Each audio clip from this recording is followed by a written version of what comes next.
Hello everyone and welcome to the Smashi Business Show. Today is Thursday, November 6, 2025 and I'm Abdul Majid Awan. And I'm Masa Haimouni. So I'll quickly read the headlines for the day. Abu Dhabi doubles UK investment despite strained ties. They've gone from just pledging £10 billion to £20 billion investments in just last 4 years. And there's still a year left in the pledge. By 2026, they were supposed to do 10 billion. Next up is Saudi F-35 jet deal has moved forward one step. They have to still go through 2 or more steps. And this comes as Crown Prince of Saudi Arabia, Mohammed bin Salman, is preparing for his US visit. He'll go and see Mr. Trump. And Volkswagen Qatar has issued a very playful apology for its cars being too irresistible. Nice play. And then ADNOC and Gecko Robotics team up to make energy assets smarter. So very interesting stories today. You have the script? You have the script. Okay. So let's start with the first story of the day. Very interesting story. Abu Dhabi has more than doubled its initial commitment to invest in British assets, exceeding target under the Sovereign Investment Partnership, which was signed in 2021.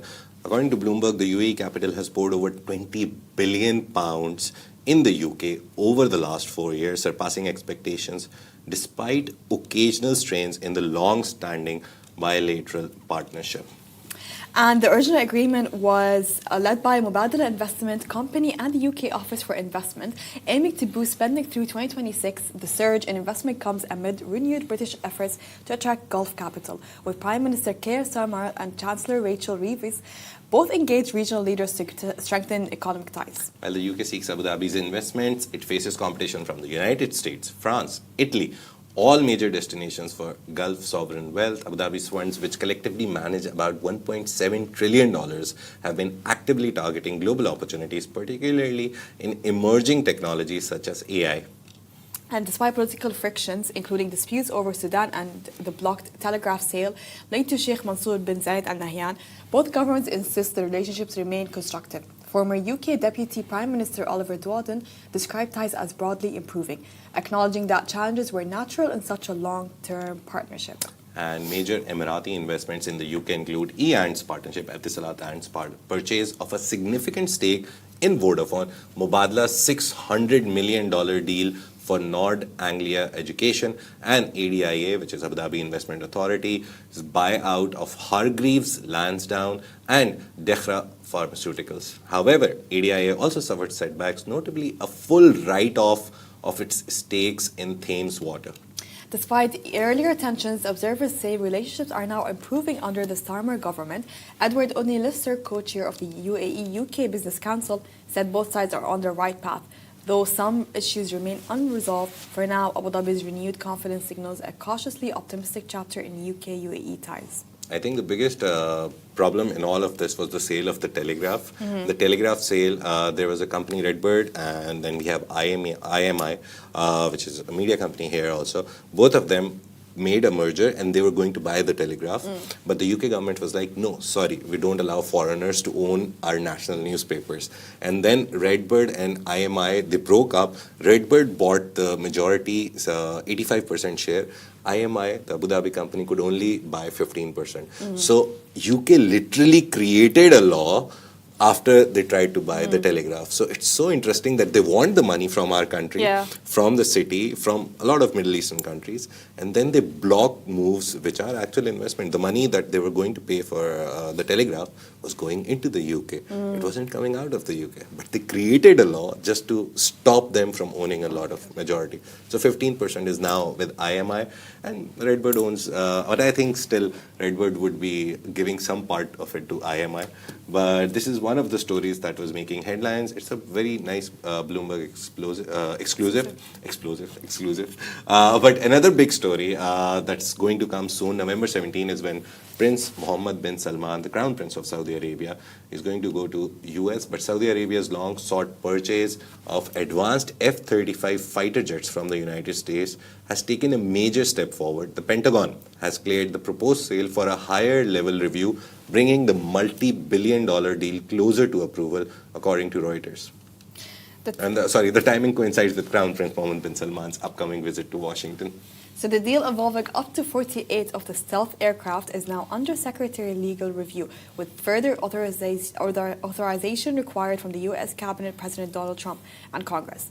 If approved, it will mark a historic shift in the U.S. defense policy, as Washington has traditionally reserved its most advanced weapon, including the F-35, for Israel, to preserve its qualitative military edge. And Israel remains the only Middle Eastern nation operating the F-35, considered the world's most advanced stealth fighter. A potential sale to Riyadh underscores the Trump administration's readiness to expand defense cooperation with Saudi Arabia, already the largest buyer of US weapons. So the kingdom has long sought to modernize its air fleet, which currently includes F-15s, Tornadoes, and Eurofighter Typhoons. So earlier efforts to acquire the F-35 were tied to Saudi-Israel normalization talks under the Biden administration.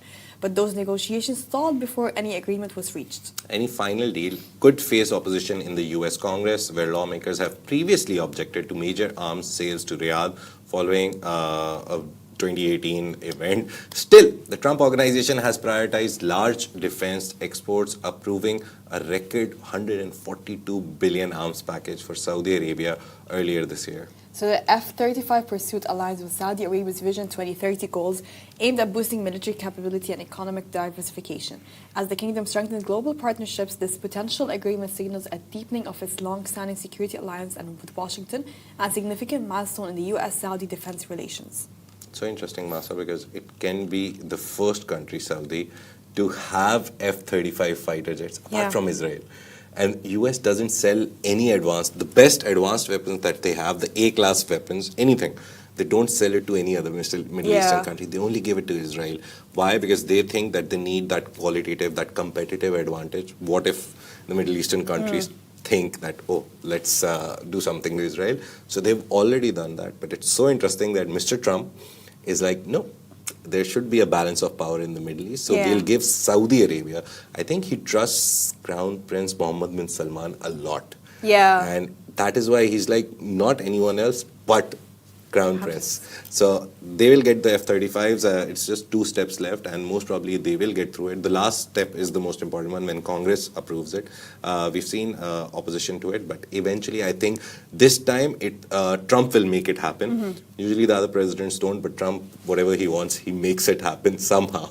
He's always done that.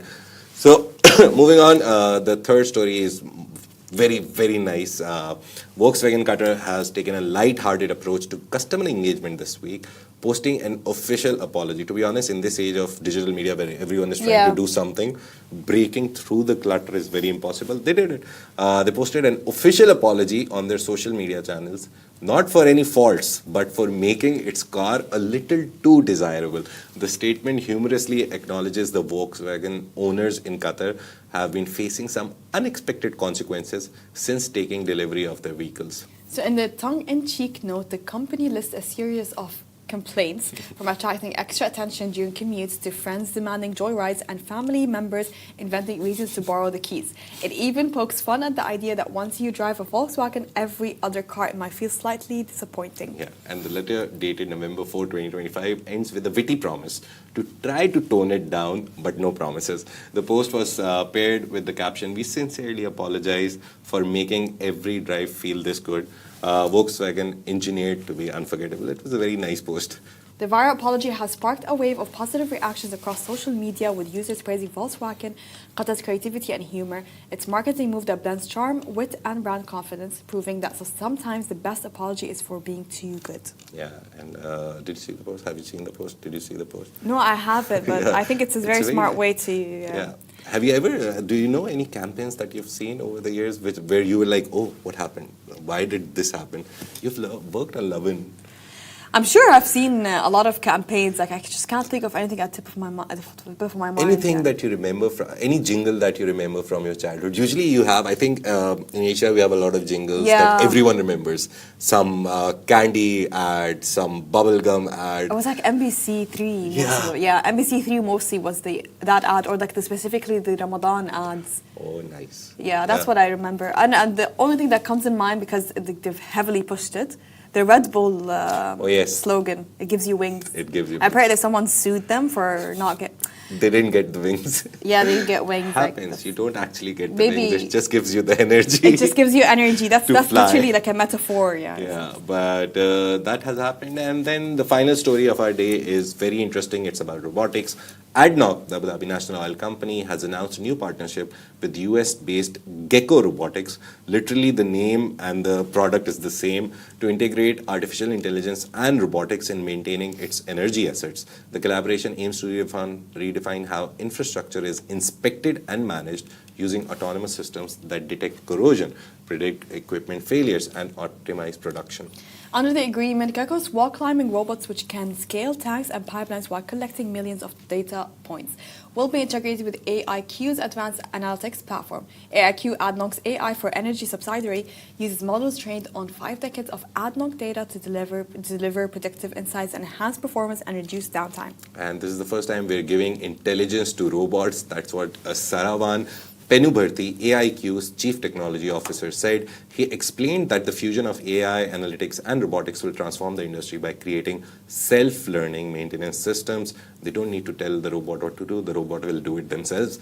AIQ's software already supports a quarter of ADNOC's producing wells, boosting output by 5%. Gecko's robotics CEO Jake Losarians said that the AI race now favors companies with powerful data sets over pure algorithm developers. The partnership also includes training programs for Emirati engineers and potential development of Gecko's robotic systems across ADNOC's vast asset base in the UAE.